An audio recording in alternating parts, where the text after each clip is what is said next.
have some questions that I know my mentees are going to be like, you have to ask her these things. Amazing. So obviously a lot of the people that I help, from predominantly women leaving careers and jobs that have sucked the life force out of them and caused them to distance themselves from their true self and what they're really here to kind of bring through. And so they're taking that inner knowing and they're starting to create. It's beautiful. And this could be clothing, this could be beauty products, this could be a service business, consulting, whatever it is. But speaking to our fashion founders now, can you talk to us about how important wholesale is in 2025 and beyond? Is the role of this global stockist evolving, or is it essentially as relevant as ever? I start to also think about, I'm sure you do too, like AI and casting our wardrobe onto ourselves and just how the customer journey is going to rapidly change in the near future. I feel like that could be an entire episode on its own. Yes. But just talk to us about the importance of wholesale, because we had this big DTC boom that everyone's obviously now coming off the back of in a way. But yeah, talk to us about wholesale in 2025 and beyond. Wholesale is the most important thing that any business can engage with, particularly on a fashion scale. So wholesale is the connector. And that's probably why I've chosen it, because it does that within its own operational force. So energetically, what we're speaking to before, but wholesale is the platform in which connects you to community in which you cannot do on your own accord as a D2C brand. Wholesale is the balancing act between what fosters D2C growth and stability long term, and then also builds you a global community, because those entrusted wholesale platforms and wholesalers, retailers, whoever that may be, regional, large scale, smaller scale, like what we were speaking to before, give a brand a voice and a platform, and also connect that to a loyal community who's already entrusted via their own business and their own community. So what that does is that, like if it's stocked here, then I automatically am going to take it seriously, because absolutely it has a certain prestige to it if it is on a luxury e-tailer level in terms of, a contemporary business and what that looks like, and, that gratification and credibility on that scale. And then also on a smaller scale, you have your local communities in which entrust and go directly to that particular business to gain their edits, to gain everything that they can connect with. That then is, a conduit to that brand growing within that particular region. I think that D2C growth is exceptional, and you should have both at 50-50. That's what you ultimately want. The ebbs and flows in which they will, go is. But the ideal mix being. The ideal mix we're not putting all of our eggs in one basket. Yeah, absolutely. But then you want that to be ever evolving, and you want that to be flowing. So for example, you want wholesale to be building, connecting you to global communities. So for example, an Australian brand, whilst everyone, no matter where you are, you're a global business now, we all know that with the platforming of social media and, the web and everything, and all of your different ways of connecting, ambassadors, the whole marketing sector. But I think that, you have this ability to then grow in a region, gain that consumer confidence, then ultimately you should want that knock on to be hitting back to D2C. So you want that to be ever evolving and ever flowing. Then once you gain a really nice wholesale basis and you've got a really nice global scope and what that looks like, then you want the D2C to be thriving, because the customer explores and gains the capacity of the edit in which the wholesaler's lens has envisioned the brand, and then they come back and explore more at D2C. Yeah. And wholesale, so kind of brand world vibes. Oh, of absolutely. Like, now let me enter the full expression of this and see my interpretation of it. Element, realistically. And to be able to do that really well means that you have to understand the global environment. You also have to understand that retail landscape. You have to understand how to make a brand, grow long term within that basis as well. But ultimately, what wholesale enables you to do is have people tap into your brand, give your brand a lens to that particular region and community, and see it in a different light to then drive that customer back to you. And when that's done really, really well, that monopolizes on both ends. And then you get this beautiful synergy in, ultimately what brands often say is that what's selling at D2C might not align at wholesale. That's perfect. That's what we want to see. This is interesting. That's what we want to see, because you want both ends of the spectrum being balanced out. You want the wholesaler being able to formulate a concept of what their edit is within your brand. Through the lens of their brand. And to their customer. That is what grows you a bona fide global community, because you've got a broader edge of spectrum of who your customer is, and you can tap into them in ways in which they might not come to your brand directly on their own accord, because they might review your brand and they might think immediately, oh, this aesthetic or this customer in which they're, you know, projecting doesn't align with me. But via the wholesale partnership, they've actually seen the product and the brand in a completely different light. way. So It's been really interesting as I think about a brand like St. Agni, which is having just the moment of all moments in the States. And it's early, right? But I can see it and feel it, especially because the fastest rising contemporary brand right now. Yeah, it's congratulations really, really exciting, to you. That is, and they deserve it. And I know this, like just in terms of like founder story and how they brought that brand through. What's been fascinating is to see the US interpretation of the brand, and even as I start to think about the influencer seeding and creator seeding, how they're wearing it is distinctly different to how we wear it. I don't know if you've kind of observed that yourself, and so it's interesting now to know this layer of that's what's most appropriate. Actually, we're not trying to get you to conform to the way we wear it here or see it here or identify with it here. You should actually take it, and it should have its own life. Absolutely. Yeah. A brand's product should be able to become individual to the wearer. Yeah. That is what magnifies a brand at a wholesale level, plus also at a D2C level. So that's what you just mentioned, is being able to have unique identities in the way that communities, regions, countries will interpret a product is beautiful. That's when you know that you have a brand at such a huge overarching success, because they have the ability to become individualized, where you've got a broad, you know, end spectrum customer, where you've got, you know, the mature customer who's able to tap into the brand and identify with it because it has the touch points, the aesthetic that they're looking for at a power level.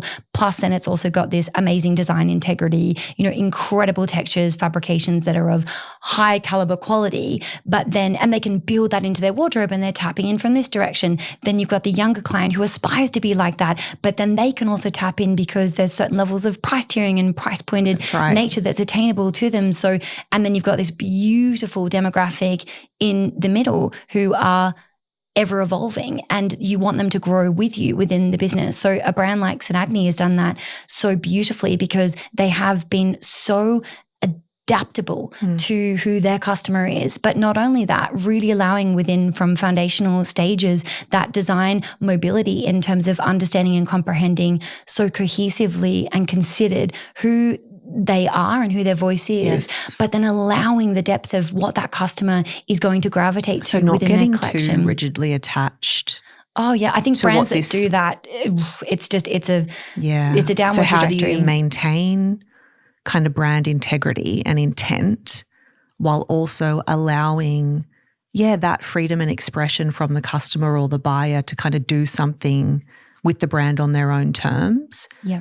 But that, I suppose that's your role in really guardianship, right? Yes.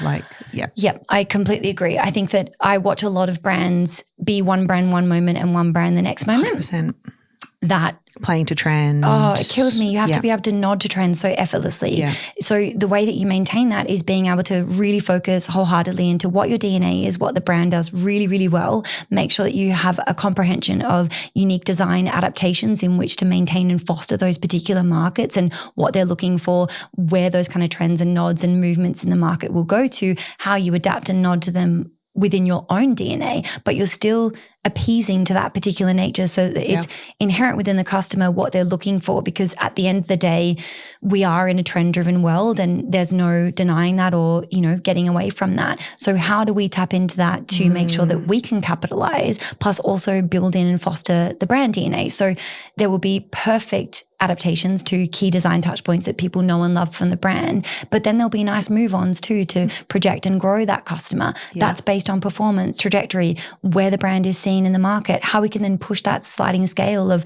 for example, someone like St. Agni. I've had the privilege of working with them for, 8, nearly going on 9 years shortly, since very early beginning stages. They're 11 years old this year. Wow. And so being able to move and flow, like, they're just the most amazing humans in the whole world. I love them more than life itself. Like that they are my greatest, privilege to be an extension of what they do, because I believe in them so deeply. Yeah. But Lara is so powerful. She's number one, our greatest manifester. Anything that she puts out there will absolutely come to fruition. So you look at the board, you're like, okay, again, I buckle up.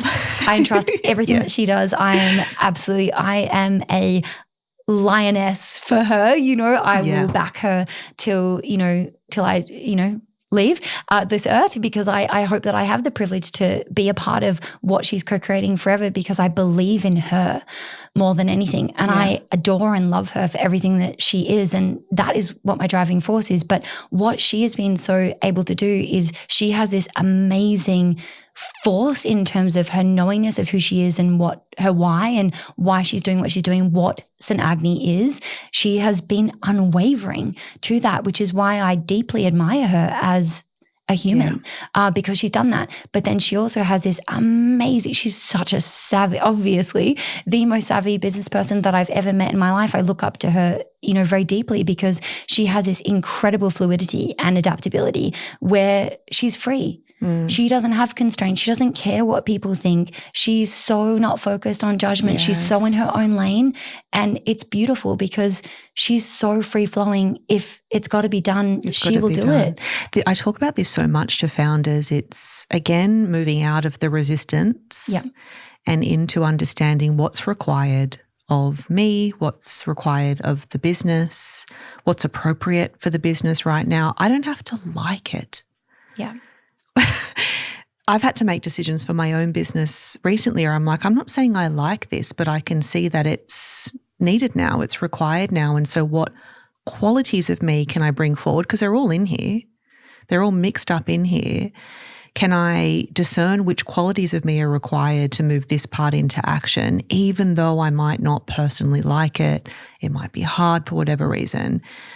But the business is speaking to me all the time, and it's telling me what it needs. And part of my role as the shepherd, as the usher, as the conduit is to meet its needs. Yeah.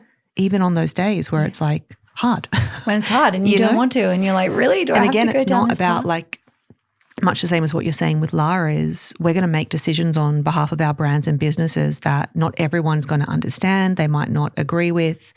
But what's important is that we know it's right. Yeah, we're pushing to the vision. Yeah. And ultimately it all comes to fruition and people are like, oh my God, this is the most amazing global brand. It's like, God, she's been doing this for 11 years.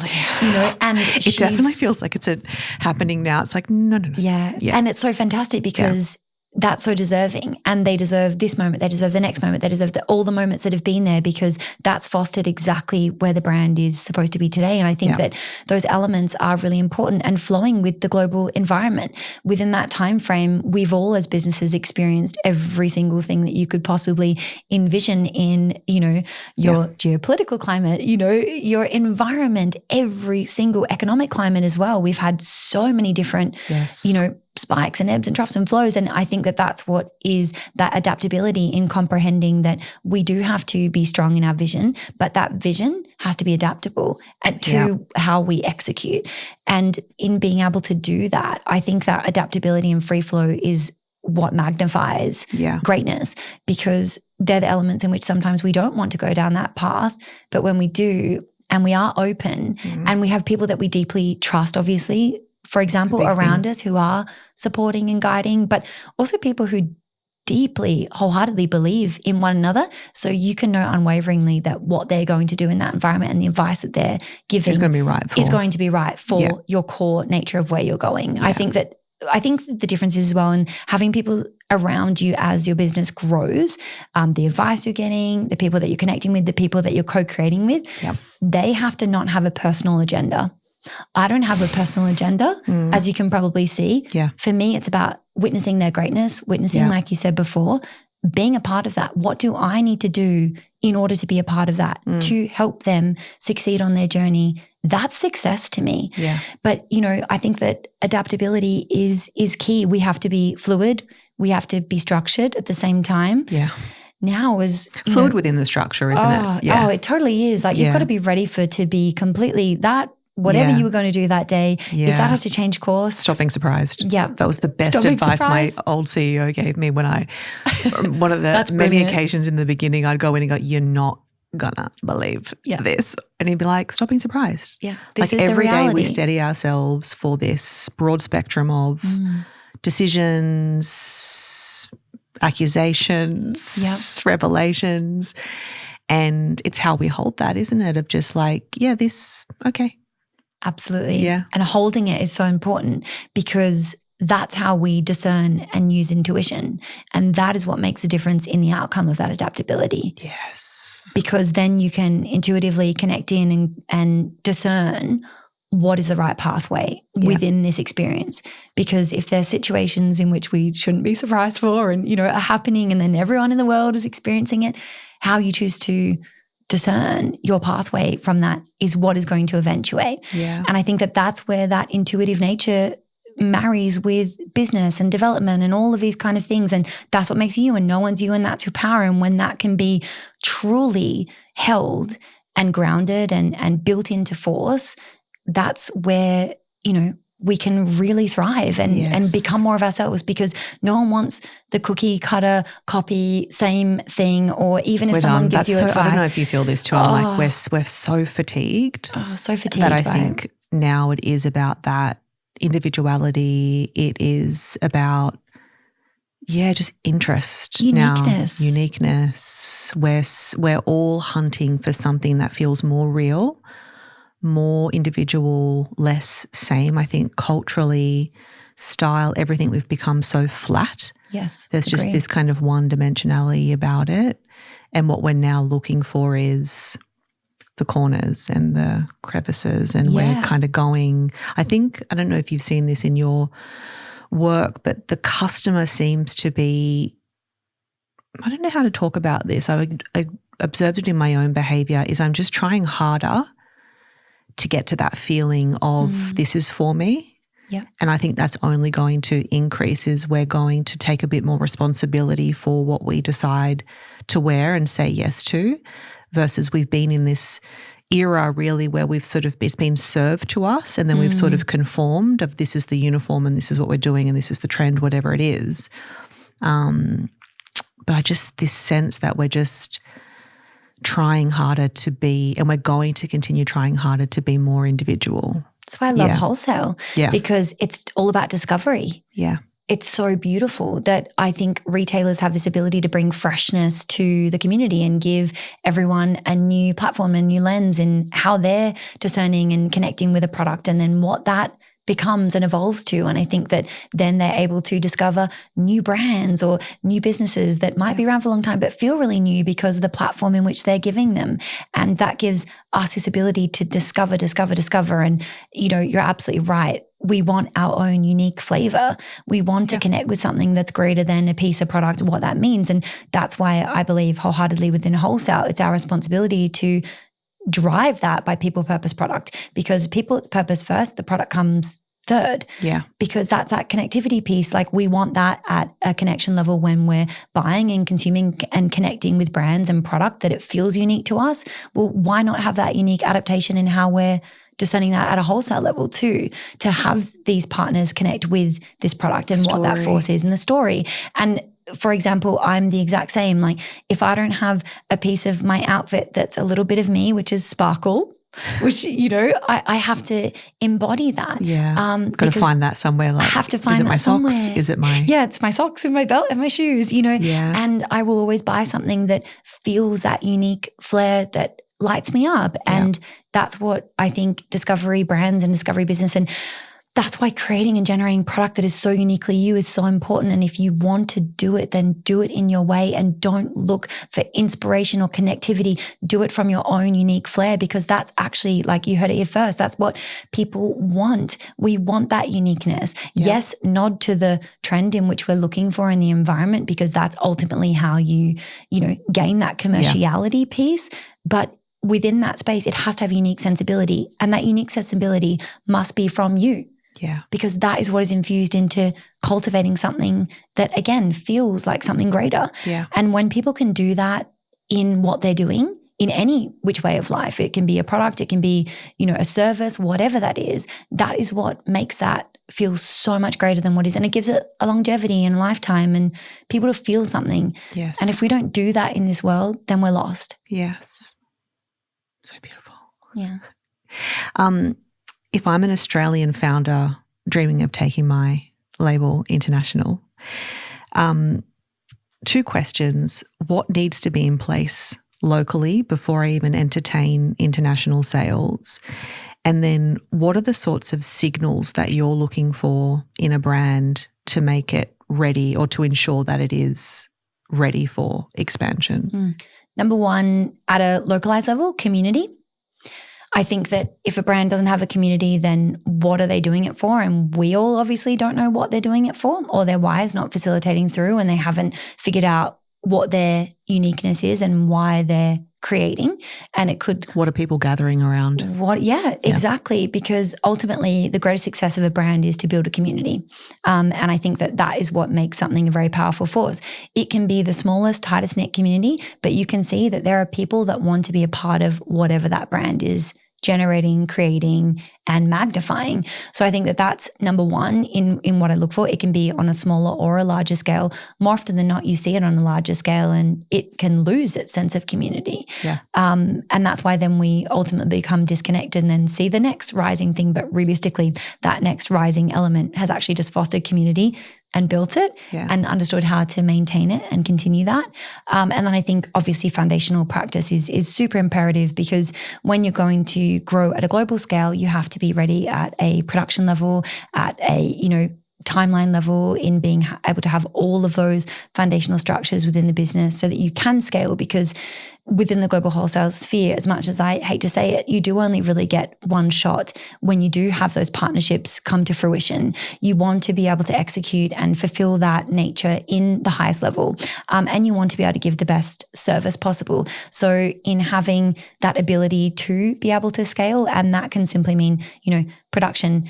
Can they meet your timelines? Yeah. Number one, there's so many brands that, haven't built that in from a foundational scale in a critical path. Yeah. Knowing what that looks like, giving yourself that flexibility, understanding what their parameters are, working long lead and in advance, and then also having the ability to be reactive as well to product, and not only proactive in terms of your long lead scaling and what that looks like.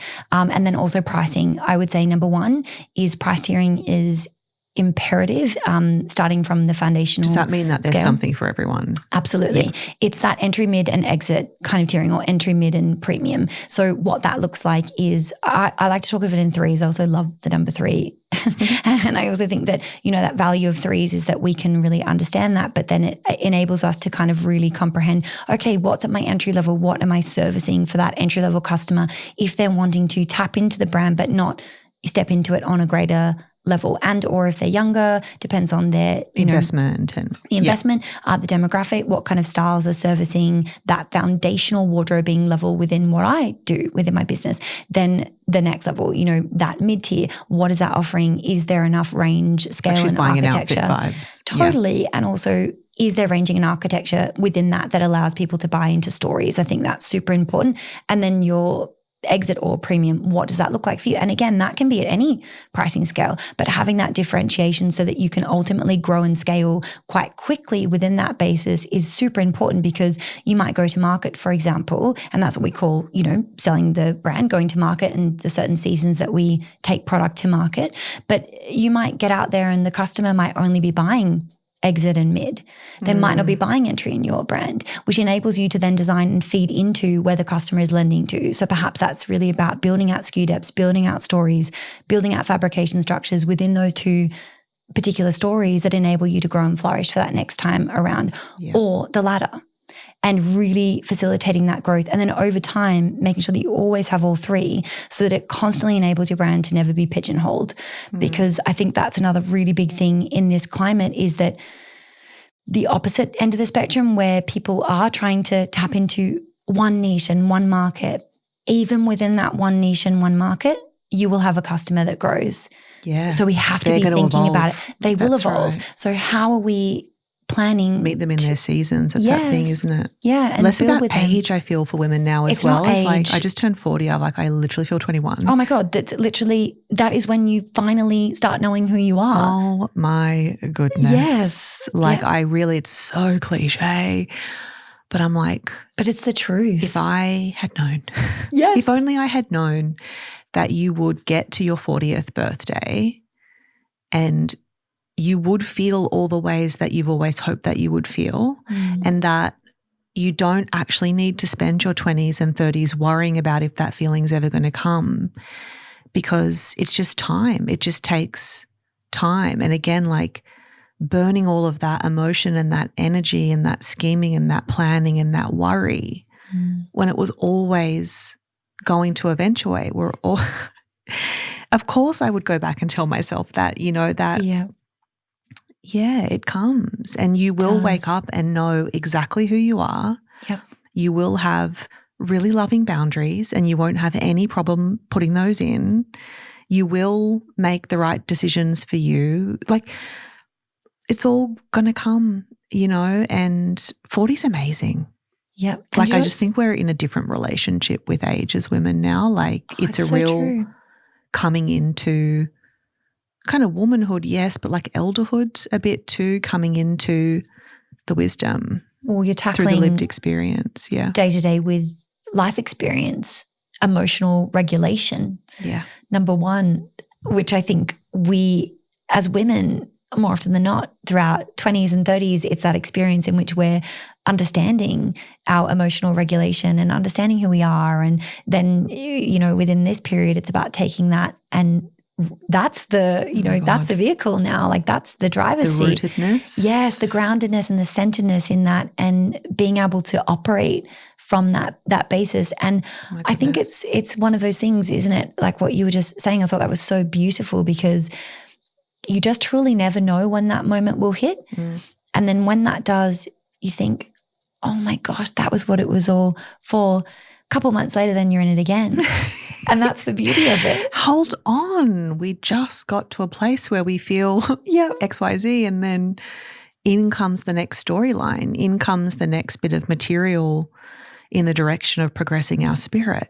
Yes. Again, acceptance of like, and I always think about this now, the speed in which I move to the next storyline is, I actually think it's a demonstration of our readiness and like big C consciousness wise that we're on now.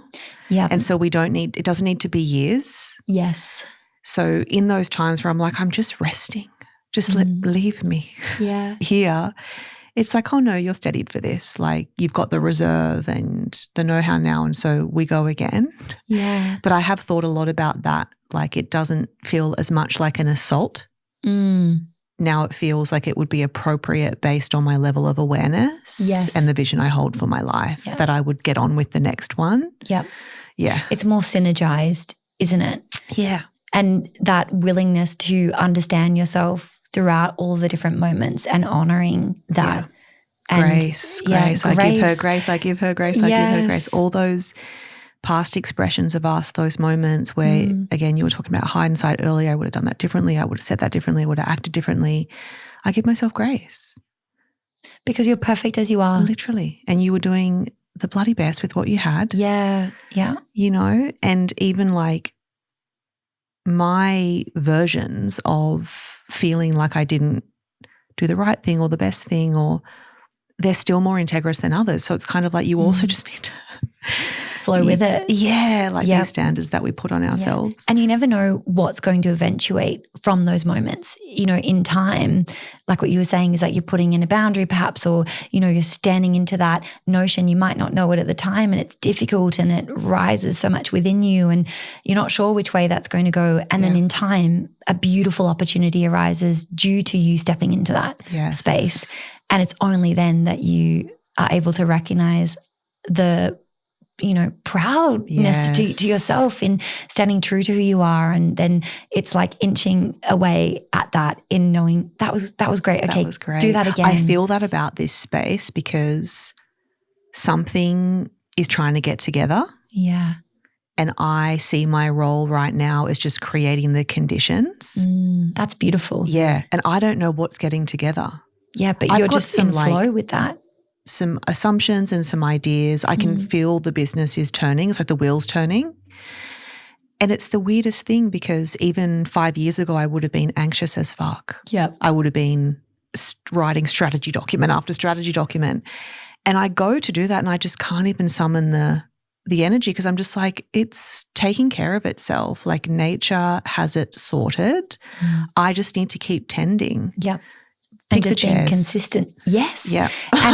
and it's so, because look at what that cultivates. Yeah. That cultivates this conversation Yeah, we're with having the same colour as your eyes. today. It's all I've been thinking the whole time I'm looking at you. Like, nestling in. I feel so comfortable. Yeah. But that is what has created that choosing of those chairs from those individuals is what then created this moment in which we've had this incredible, vulnerable conversation and are able to, co-create together, which is so cool. And they're the moments that you don't know at the time what they are. What's coming, I don't know, but it feels big. And I love that you said that you are not so focused on building the strategy document, doing these things and the push. Do you know that's something that when I learned that, and I learned that I actually do better when I show up to things and I can work on intuition and I've got the knowledge there. To me. That's right. It's already and there. This is what we should talk to this privilege. Yeah. Privilege through life experience, through professional experience. We've obviously cultivated a knowledge base that allows us in the moment to write strategy and execute strategy. I like to talk about this because, it is unique. Like some people do actually have to have a strategic foundation in place and that becomes this sort of guardrail for their action. But we have this ability, so why wouldn't we use it to actually kind of have it here and walk into situations, be able to understand like the qualities of us that are required, what a brand or a business is moving through, what the founders are moving through, and then we then draw down on and we bring it forward and our ability to kind of articulate that at speed, know what the steps are to execute.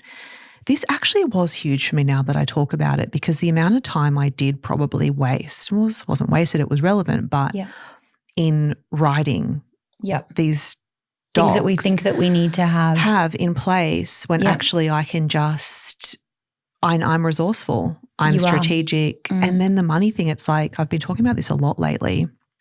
I know how to make money. Yeah. I've got no issue making money. It's how I make the money that I'm more kind of discerning about. But listen, I'm not fussy with my funding. Like to keep me in this work and to keep me connected to the why, if there is jobs or projects that I say yes to, I see them as this literal sacred funding. Absolutely. That keeps me over here. And I think all founders acknowledging that it's not, you don't have to be ashamed for taking on, and like for you it could express in a particular client, I'm just like making this up, that provides a level of revenue that does need your services. Maybe they're not the exact fit energetically, you can work with it, that you can actually help them, but that might be a shorter term engagement. Totally. Brings that necessary revenue in the door, keeps cash flow really healthy, keeps you in the why behind what you're doing. So we don't have to be ashamed. Like sometimes it's like, we want the funding, but then we get fussy with where the funding's coming from. Well, I don't want that job. I don't want with that person. It's like, well, it's the mission. If you have the mission for the money, then it makes the yes easier. But there has to be an alignment. I think there has to be the integrity has to be there, that we're not just saying yes for the cash. Yeah. But it's like kind of what keeps us in business too. It's true. You're not going to get perfect client after perfect client. No, absolutely not. It's not the way it goes. Yeah, and I think that that's such a beautiful notion in acknowledging that, because it is really important to understand that they might not look and feel and form and shape what we envision, but at the same time, they are so necessary on our journey. We each have soul contracts, and whatever that particular contract is with that person or experience or client or whatever, that monetary connection, whatever that's infusing, all has a purpose. And I think that that's why it's so important for us to be constantly stepping back to that integrity piece, as you mentioned, and knowing what our why is, because then when we're stepping off course with it or it doesn't feel vibrationally aligned, we're able to center back to that. Why am I doing this? What is my why within this? What do I generate from this? And why do I do what I do? Okay, I can infuse that into each task, and then ultimately it shifts the vibration in the experience. Plus that's going to run its course when that is ready. And also as you vibrationally grow in your experience, your knowledge, your learning capacity, everything, sometimes that doesn't match where you're going. others will not match where that is supposed to go. And that has been a very big lesson. Yeah, that's the biggest lesson of all, because often we can, and it's happened to me in the basis of, even if it is so financially the one thing that it really needs to be there, I'm so free with that, because I'm like, do you know what? If you are not going where I'm going vibrationally and we're not aligned in terms of our values. I can't have this money anyway. No, it's actually not mine. Yeah, I cannot have this money. I feel the exact same way. I'm like, not my money to take. Yep, it's not mine. Not my money to steward, not my money. Yes, not my money. And it's not aligned. Yeah. And they are going in whatever direction that was. And that path and that connection with you served its purpose. That's right. And then we're free flowing, and then something else opens, and that is so, so, so important. Yeah. And I think that we have to be freeing in that basis with money and with finance. And look, like I came from absolutely nothing, which I love, because that means that we have this innate drive within us to and this inner resourcefulness. I'm like, I know no money, so I'm fine there too. Totally. And that's exactly right. And that's powerful. Yeah. Because the latter is that a lot of people are not, but in how in which we grew up and what we understand is that we've had nothing. We've had so many times in our life where we've experienced pure joy from even having nothing. So we know how to generate from that basis. In fact, it actually makes us hungrier. So when something is removed, we can get that grittiness and that beautiful, amazing, space within us that drives it from a different purpose. But we're also comfortable there, and we're comfortable here because we know both worlds. Yes. And we've cultivated one it for of my ourselves. Bigger sort of, I suppose, journeys and the work that I've had to do is really alchemizing to wealth and developing a capacity to hold more money, because I didn't grow up in a house or have a bank account that ever showed those numbers. As I started doing my generating and started How using hard was that? And then, it's that thing is, even with this space, like I'm so powerful. Yeah. I have an idea and I have all of the skills to execute the idea, and I do it at a really high quality, and I can generate revenue. I can do like a big little lump of cash. Yep. And then, the work then was looking at the money in the bank and allowing myself to see it belonging with me. Yes. And being a steward of it. So I talk a lot about recirculation of overflow. Yes. And what is our version of kind of enough or plenty, and then how are we stewarding what's kind of on top. So just this, developing a relationship with money, helping money. It's probably more helping me belong with money, because I didn't have that sense of belonging with it, and that money is safe with me and I am safe with money. And this is really big work. If people haven't done it before, like you can look at a number in the bank account, and sometimes, like for me in the beginning, that was activating in a really bad way. Oh, totally. I'm here with you. It's too much tax. Yeah. Oh my God. Yeah. Like it just was like, but now it's a very loving relationship. And even when I get, I use Stripe, the payment system, and I'll get a payout every whatever it is. I think I've got on like a weekly schedule, and that money comes, like lands in my account, but I get the email that says how much it is. And I literally sit with that email and I sit with that number and I do all the cliche things. I show it gratitude. I give it thanks. I let it know that it belongs with me and that I have a mission for it. And like I thank it. And that's like weekly when I'm seeing these figures, or if I have to go and move some money for tax planning or something, I look at that main account. And there's this feeling of like, we belong. Money's frequency. Yeah. Because what we believe we deserve, and then what we're generating with, and what the purpose for it is, that's how it comes and goes. Yeah. Like I am so with you there. Yes. Everything that you said, I'm like, I hear you. I see you. Yeah. I understand. And I think I resonate completely with yours, which is so perfect that we're here together. So perfect. I feel like we're going to have many more chats, by the way. Me too. I feel that too. Got to get in your orbit. Yeah, There's got to be I would love that. I would love that. But similarly to you, I most certainly didn't have anything to do with any level of money in terms of the way that we grew up. We had hardship and challenges and whatnot. That was so beautiful because it generates us and creates us into who we are. And within that basis, when I started doing this and I'm in sales. So it's all about creating money. Yeah. I had to literally come at that from a basis of I'm in service for others. The moment that it came to me, I was so deeply afraid. Yeah. It took me so much work to feel aligned with that, to the point where I put my head in the sand a little bit with it. As soon as it came to myself, I was like, I don't want anything to do with this. No, I don't want to be paid this. I want absolutely it's not not. about the money. Oh, no. But it's really interesting because that took me a really long time to grapple, because the moment that I'm generating for others, my goodness, it's so free flowing and it is, expansive and amazing, and I can achieve anything with that. But it was really interesting, that relationship that I had with money, which took me a really long time and to really grapple with and comprehend the frequency element, and that I am in service and I am a conduit, and this is coming in to facilitate whatever it is that I'm supposed to do. Keeps and it's me just a tool. nourished and whole and expressed. And it's just a tool. And it took me many, many years where I really did push that aside, and I didn't want to play with it yet. I didn't want to understand it. I didn't want to take anything for myself because I was so used to lack for myself. This is where we know. That's we what know we know. survival. That was the comfort. Survival. We know doing a little bit, like a lot with a little bit. Yeah. Pure we survival. excel there. Yeah. And I found this for myself, is the charge still there if I'm resourced? Yeah.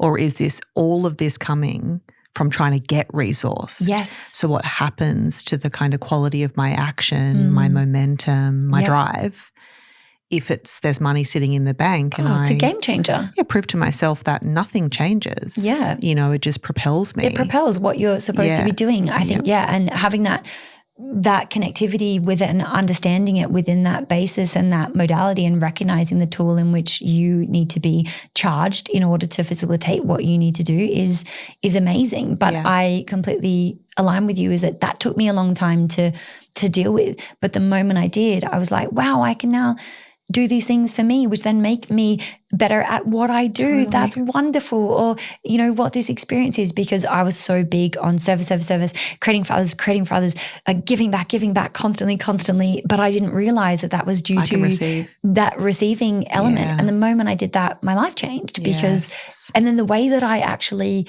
used my knowledge and education piece in how I serviced in business was completely different. And this is, probably at the start of like this business. So it's a while ago. It took me a long time, but that evolved, and that's what made me go and soar. And it's interesting, those touch points that you don't know that you have, or you work through so much, and then that little gem arises because you haven't been where you are at that moment before. So you've never had the ability to experience what that is going to ignite within you. And then you've got the opportunity. You're upgrading, which is beautiful. Yeah, and like no one talks about this. Like upgrading hurts. Upgrading's painful. Upgrading's, you can get anxiety, that you can feel a lot of fear. These are all in the realm of normal when we're upgrading, but we demonize those things. Well, this must be wrong somehow because I feel this way. No, these are just the natural sensations that the body experiences. It's so true. As it elevates and as it moves into more. And that's kind of what this is we declared more for ourselves. Yeah. We went and got that more, and now we need to alchemize to the more. Yes. And that's what makes you more powerful to do that for others as well, is the moment that you can synergize those elements that makes you so powerful. Yeah. But I'm such a big advocate for this, because I will even talk about it in the room if I feel like we're going to a different level or something's happening. I know that sometimes those elements will come in for me, or the decisions that I have to make. And if that ever does, I so quickly and so clearly call it to everyone. Yeah. I'm like, this is what I'm feeling. This is why. And now I've actually transmuted it because I've said it out loud for 2 seconds. Yeah. But I actually need to say it because this is the realness of what that is for me. And this is where I come from. This is what that has ignited within me. But actually within this 2-second conversation, thank you for enabling me to transmute that. Yes. And I think it's so important to be vocal, and I advocate for that both within the room and in the team in which we have. I lead from that capacity because I want others to feel safe with that, because there are so many people that have stories like you and I. Yes. And I want them to thrive. Feel like they can't say it and they can't admit it when actually it's. Yeah. And for anyone listening who's sort of curious about this idea of transmuting, it's this idea that we can basically take the event, the story, the material, the emotion, the feeling that we're experiencing, whatever it is, and we can transmute that. We can turn it into fuel for something else, oftentimes something more evolutionary, something, again, that progresses the spirit. So again, we're witnessing. It's all the pulling back and going, the bigger selves having an experience of the smaller self and kind of giving it this directive of like, you can do something with this. You can be identified by this. You can have this consume you. You can live from this, or you can see it as something that you can pick up and actually turn into something else. Yes. Yeah, like shape-shifting the energy. That. I love it. But it's like these terms, you know, when you're first early in this work, you're like, what the fuck are you talking about? Totally. I know. But I like to try and get it down into the practicalities of like, what are we doing in the moment? What are we actually talking about? I think that's perfect. So many questions for you. Should I quick fire? That I haven't. You know what I also just realized is I didn't put my phone on Do Not Disturb, and I get so many phone calls. There's a good chance it's no longer filming. Do you want to check? No. I feel like great. we've got the recording. That's beautiful. That's amazing. I've at least got you, I think. Well, I mean, are you sure? I just am thinking to myself, there's no way somebody hasn't called me in the last 60 minutes. Yeah. Oh, wow. Or it's allowed us to have this beautiful if we're still here, conversation. This is a miracle. Yes. Yeah. All right, I'll ask a couple more questions. Sorry, I'm such a big if you talk about something I'm the worst that this. It lights I don't me even on know fire, why I bother writing questions. No, I'm still doing this 7 years later. No, it's beautiful. And every single time I'm just having a conversation. I had a lot of questions about international markets and brand. I sense there's going to be another opportunity for us to have another conversation. Oh, I would absolutely love that. Because I think can there's dive a lot right in. We can get into. Yep. The questions I want to ask you to close, what have I got? There's 3. So we can sense this shift of building brands for resonance, not for scale. Talk to us about what does success look like today, especially as we're speaking to this more aware customer. So much of our pain and worry and concern comes from not having a clear definition of success for ourselves or the business that we're bringing through. Yeah. So as we stare down this lens now of building for resonance and building for community and belonging, how do you define success for a brand? What are you talking about to your founders of like, we're doing it? Because this is the thing is we're doing it. It's no longer somewhere we're trying to get to. Yeah. We've arrived. This is it. Yeah. I think that's a beauty in the space in which I get to play with the environment in which I work with and the amazing founders and individuals that I work with, because we are in that space now. We've worked so hard to co-collaborate and hit these different strides and touch points. And I think that within scale, it only comes with resonance. And all of the brand partners that I've had the privilege of working with and do get the privilege to work with have had that from day one. So that scalability has always led from that foundational resonance in community and driven and value add and all of these different elements. But how we know that it's hit success point is when we have people buying in and tapping into an entire wardrobe for moments in their life within a brand, not only at a wholesale level, but at the sell-through performance, because we can see that people are driven to buy into certain elements and products and they're buying into it at a magnitude. It's not just 3 hit item pieces, it's a full story. And I think that lends into the fact that we have so consciously created from a community-driven environment and a value add and the why and what it is and stayed true to that and built that into an environment and had those commercial touch points and those different levels in which we have to blend and mold to in order to, appease certain markets and what that looks like to tap into them. So consciously and so informed over time that now it hits that particular scale where you sit back and you say, amazing. People are really comprehending this at a full encompassing and holistic level. It's not an item hit piece. Yeah. I think that is what truly hits the moment of that success stride. From there, everything begins. I think you work and work and work at this basis until you hit that moment. Depending on whatever level and what time that comes in the business, it can come really, really quickly. How you maintain it is what your success will be, or you maintain it over time. And then it hits. And then you have so much behind you in order to really go, so fast with that scale and go for it. Yeah. So I think it depends on when and at what time that hits, and also how willing you are to appease to those particular elements that you need to hit at a global sphere, and also at a global level. You have to be comprehending what you're servicing to what customer, where. Because that's the thing, and you've got this unique perspective. Yes.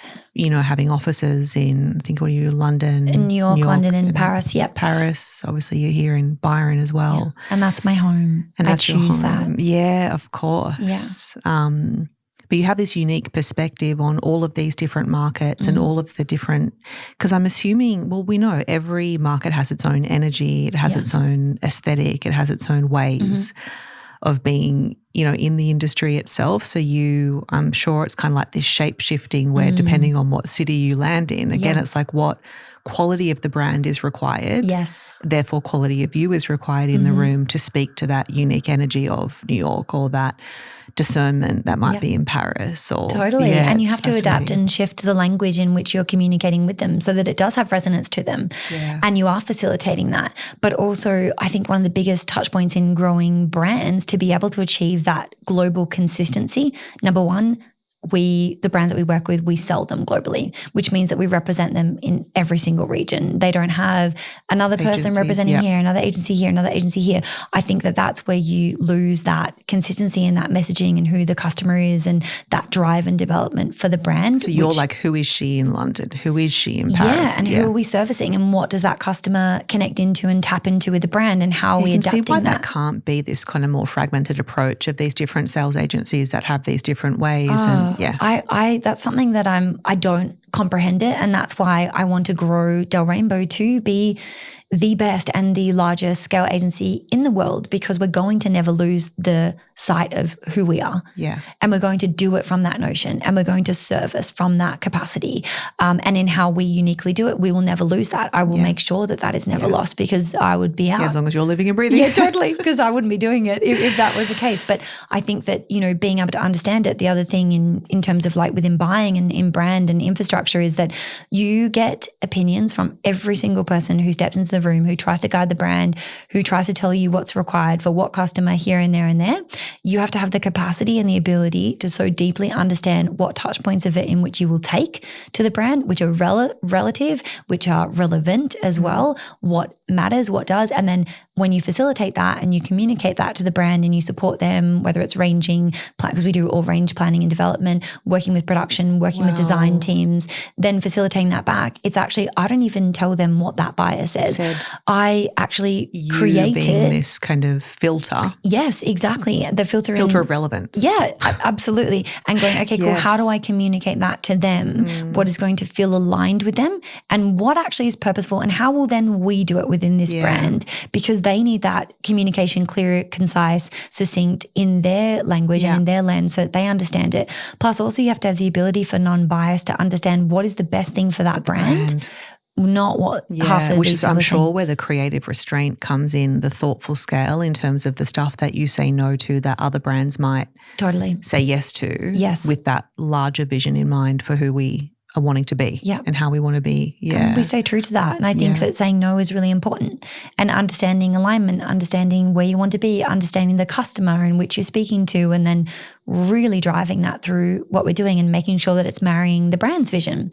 And that is ultimately, I think, one of the biggest reasons why we have a really unique POV in the market is because I have the ability to connect that pattern and that discernment and facilitate it from a loving and grounded space, and also understanding what's going to hit, what won't. And I think that comes, like you said, with that expertise and that skill level and experience and failing a lot to then know where the gaps really are. I love this sort of idea, especially with the rise of AI, in starting to think about these different kind of archetypes. Are we a synthesizer? Are we a curator? Are we a tastemaker? We're going to become composers of value, not producers of value. This is going to happen in every industry, in kind of every sector. But it's worth thinking about how you kind of identify. And as you're sort of speaking to me, you do seem to be like this synthesizer in that you can ingest a lot of information. You have all of this kind of market intel and insight, but you're only ever pulling forward what's most relevant for the brand based on what you know of the founders, the why, the vision. And then you've got, say, the brand founder who is that tastemaker. you know, and then you've got those people in the middle who are taking your synthesized information and the things that they're creating and curating. Yes. So this is kind of interesting. I do have 2 more questions. I do want to talk to you about AI because I feel like it's something that we can't not be talking about anymore. Totally. It's here.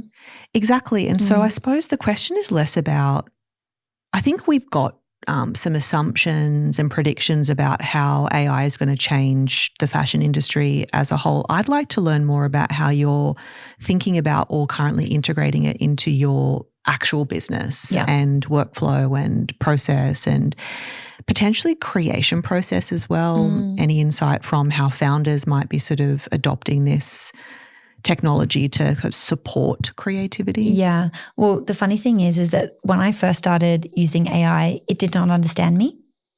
It took me so long. I know, the training. And this was so funny is that everyone in the office was using it and I was kind of going out and going, I can't seem to do this. It's giving me this one-dimensional bullshit. Yeah, I'm like, it doesn't understand me. It doesn't understand my language. It doesn't understand what I'm trying to generate or what I'm saying. So it took me personally a long time because I'm so unique in the way that I do communicate that I thought, oh my goodness, am I not going to be able to use this thing?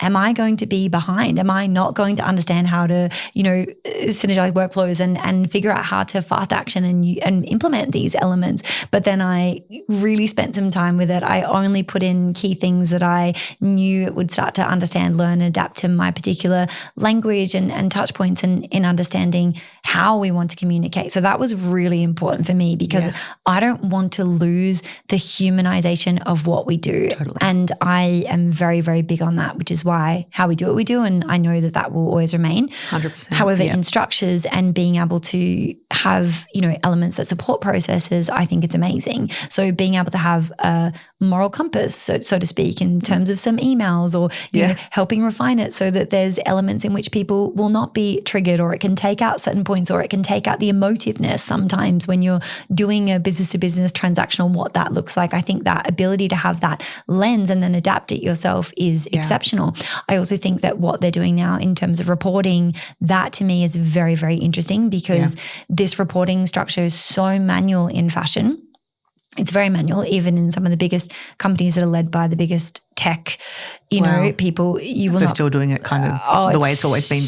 So manual, and there's so many mistakes, and it's really hard to gain a certain data that you need, or there's always errors and issues. So I think that the way that reporting and that more live notion of what we can see in terms of sell-throughs, performance, what that looks like. I think that will scale and develop so much in understanding, even to a more granular level, demographics, add to carts, what that looks like so that we can really harmonize who that customer is, what they're doing at every level, and whether that's at a D2C level, wholesale level, but all in fashion community. Yes. And then also, commerciality touch points as well. I think that it's going to have a huge level in structure in businesses and, taking off, certain tasks that can be fast tracked where we can then boost and build our people to do amazing things this that is they just can do in strategy. Remembering, and so much of what you're sort of getting into is this is a technology that enhances human creativity, human connection. Yeah. It allows us to get back into the land of living and being.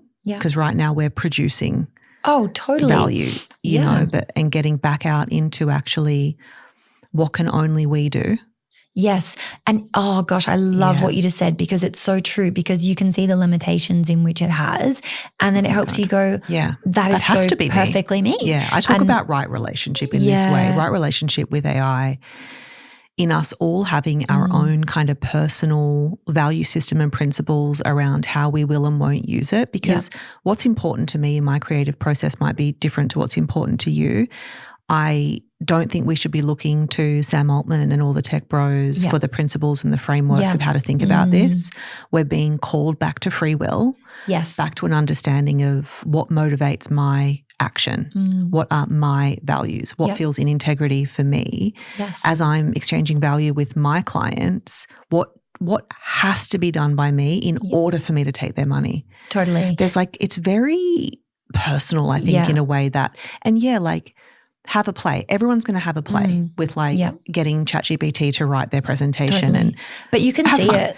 Oh my God, it's so obvious. Oh God, it's it's for me, a creative sparring partner. It's someone who is literally, I feel like it is sentient in a way. Sparring partner is a really good word. Yeah. You can run at my speed. I don't have to bring the level of, we could call it empathy, emotion, sort of potential human hand-holding that I would usually a privilege to do and will always. But we can just kind of go. But it's my my technical ability and my strategic ability to like press. That's not going to work for this reason. It's the context I have through my own lived and professional experience. That's, I kind of think, where the opportunity is. It's not getting it to do stuff for you. It's helping it enhance what you already do, but it's how you layer on your humanness, infuse it with story. Yeah. How do you optimize what you're doing? Exactly. Yeah. Yeah. So no, I wholeheartedly agree with you. And that's why I kind of laughed when I was like, it didn't understand me for so long, because I was like, I can't use this thing. You have to do this prompt. I did it. It was so hilarious. My friend and I did it. And it's basically a prompt that says, generate a visual image of me based on our conversations and kind of what I ask you about and what we talk. His was based on his line of work. It was chaos. Let's just call it that. It was just like beautiful chaos. Creator, just like there was like feather boas and empty coffee cups, and it was just amazing. Like everything about going viral and whatever. Mine came up and it's a forest. And it's a table with this, with what I assumed it's interpreting as itself, which is this person, but it's a glowing orb. And then there's me. And we're at this table and I'm weaving some circle of life thing. And there's these people kind of gently resting in the background. Yeah. And I thought this is kind of interesting because it's such an intimate technology, especially conversational AI, in that it's a pretty private experience that you're having with it. And no one really knows what you're asking it or the conversations that you're having. But to be able to have it reflected back to you, the quality of your prompts and the intent of your questions. Isn't that so interesting? Your visual as well. You're weaving, you're creating, and then you've got this community of people, but you're grounded in the forest, but you're still a generator and a cultivator, and it's captured that quite beautifully, which is amazing. I was a man. Interesting. And I was like, that would make sense based on the fact that I'm obviously bringing more masculine qualities to my prompts. It's more of my strategic mind that I'm bringing. Yeah. And I wrote back to it and said, fascinating, you think I'm a man. And it was like, well, I'm, you are whatever you want to be. I was like, don't bore me with that. Yeah. Because, it's very like self-fulfilling in that way. And I said, well, just facts. I identify as a woman. Yes. And then it kind of regenerated. What was also fascinating was when it generated the man, and this is the unconscious bias that we have to like address and we'll continue to. The man had the coffee cup and there was like a ball of yarn of wool, but he wasn't doing anything with that. He was just like sitting there in this more kind of power position with his coffee. Yeah. Then when it found out I was a woman, then it brought in the weaving and the crafting, took the coffee away. So it's kind of interesting that it sort of said, okay, something needs to be something more feminine. There needs to be some sort of craft involved. You need to be sort of making and tending and nurturing, whereas he's not even looking at what he could do with the yarn. He's just in this more. Yeah. It's kind of fascinating. Anyway, I have to ask you your last question. Which I love this, by the way. I'm Otherwise, so intrigued. I'm so intrigued. I'll keep going. This podcast, coming into its 7th year, will be 7 in September. Congratulations. It started, thank you, as this exploration of true self and who are we when we're offline. And then it sort of evolved into, with this idea of true self, how do we stand that up against success and how we see success? I started talking about true self success. That's what I want to talk to you about at the end now is when you're sitting in your true self, how do you define success? I also talk about this as like a little rich life, our own beautiful, little rich, wonderful life. So talk to us about what is that for you? Are you living it? Does it feel like something that you're still sort of cultivating? Yeah, I'm definitely living it because I choose to every day. And I think that that is an interesting touch point for me, is that I probably wasn't. I was always chasing what that version of success, what I thought that it was, until I fully comprehended that my success was in the joy moments that I was co-collaborating with people, and that you can actually have your greatest version of success every day. It doesn't have to be this long stretched arching goal that we're ever, striving to fulfill and achieve or hit that milestone. Success is in the journey. The moment that I fully comprehended that is that every little moment feels like a success for me. When I get to co-create with one of my team members and it ignites passion, that's success to me. When I see something eventuate for a client that I have like I've kept saying, the privilege of, and the honor of telling their story, or that connecting moment, that's a success to me, even if a sale doesn't eventuate from it, because that was that successful moment. And then it's as simple as being with my dog every morning and getting to like snuggle him in the mornings and seeing him and watching his beautiful breasts and, seeing him and his happiness and joy, that's success to me. Watching that life that I've so beautifully been able to build with my partner of 10 years, that's success to me. I think that being able to understand it and comprehend it and see it in each moment, it just gives you such a fulfilling scope on that true value out of success. And then that so lights you up, it ignites passion. And then every day we can be in purpose instead of constantly striving for this never ending, goalpost that just doesn't feel real. I need to get there. Yeah, I hate that. I'm like, it's available every day. There's no there. Yeah, there isn't. It's just an idea of the future. The only thing that is real is now. Literally right now. Literally now, this moment. And it's available to you. Should you, like you're doing every day, is seeing it, choosing it, claiming it. And you have to look for it and find it. And you also have to be so willing to give yourself that moment to really feel it. That's why when I have a moment like that, I will really feel it. And just think it. Totally. Yeah. And someone might get a bit like, okay, get over it, Bianca, like move on or whatnot. But I really like to enthrall myself in that and continue on the passion, because I'm like, that's what makes me feel alive. That's all we're searching for, is a feeling. Yeah, we are. And it's the journey, not the destination. And I know that is very cliche, but it's in the little moments that actually make life. So that's what makes success. Because when you reach something at the end, or you reach a goal, I have to say 9 times out of 10, that goal does not feel fulfilling to me when I get there. It doesn't feel how you think it's going to feel. What was that? That I don't feel actual joy in achieving that. It was actually all of those beautiful touch points and milestones and moments that led to that. In fact, the success was actually in the creating of that.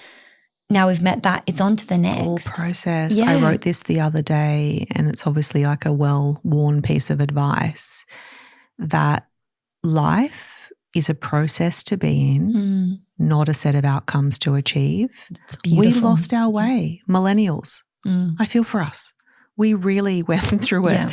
And I think we're all now arriving at that, this is it. And that is it so cleanly and so simply. This is it. You and me right now. This is it. Yeah. This is it. And we're on, we're a human being. We're an experience where we don't know what our life is going to eventuate to. We don't know what time we have. Yeah. So being able to enjoy those little milestones and success touch points and understanding what that means to you and igniting that every day, that is the most fulfilling life that we can ever lead. Yeah. And you can feel more fulfilled than someone that you look up to, because they might not be experiencing those moments. Yeah, they might not know yet. They might not know. Yeah. And that's a beautiful journey in itself.